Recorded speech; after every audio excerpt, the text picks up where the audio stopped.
Recipes from the Field, brought to you by Buck Knives. This week, Recipes from the Field, we're actually doing venison cube steak. Actually have our deer steak already processed from the butcher block. He actually takes it and cubes it for us. Now, if your meat processor doesn't do that, you can actually take what Chad calls a meat hammer and tenderize your steaks.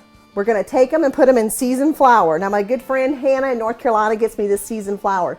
If you can't find seasoned flour in a store near you, you can actually take your flour, just add your favorite seasoning, some Lowry, salt, pepper, a little bit of onion salt, and flavor in your flour. We're actually gonna bread all of the steaks and put them on a plate and leave them for 10 to 15 minutes. You can also even put them in the refrigerator. This is just gonna let that breading soak in a little bit before we actually double dip them again.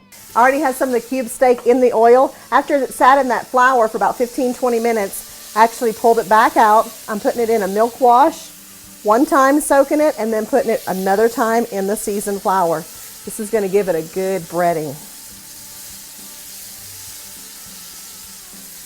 You're actually gonna cook this on a medium heat because you want it to get good and crispy, not lose that flour batter. Actually using my excellent Lodge skillet for this. Gonna let it get good and brown and try to only flip it one time because that's what's gonna keep that breading on there nice and brown. This is cooking up delicious. You can see how the breading stayed on really good and crispy. I've only had to flip it once. Ooh, that's delicious. Gonna leave it for about 3 minutes on the second side and go ahead and let it get good and brown. Okay, we got the cube steaks. They're all cooked. I'm actually gonna remove them from the juice, put them on a plate because I'm gonna save that juice and make some good gravy. Ooh, delicious. Now that oil and the juices from the meat is going to stay right there in my pan. I'm actually going to add a little bit of the flour, my seasoning flour, paste that up for some good milk gravy. One of the secrets when you're making gravy is actually to make sure you cook that flour.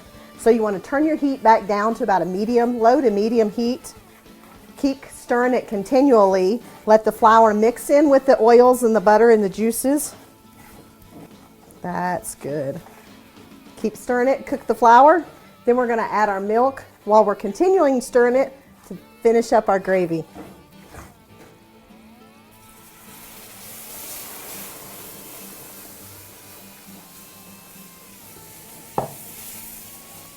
Gonna go ahead and turn my heat down to low.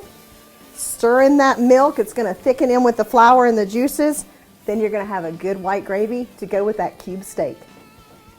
Okay, we've got the gravy all thickened, finished, ready to go. I've actually topped a biscuit and the steaks. You can actually salt and pepper it to flavor. There you have it, venison cube steak. In Montana, we actually use this for a breakfast or an evening meal. You could add some scrambled eggs to it for breakfast, or for the evening meal, you could put some mashed potatoes and your favorite vegetable on the side. Then you're gonna have your venison cube steak.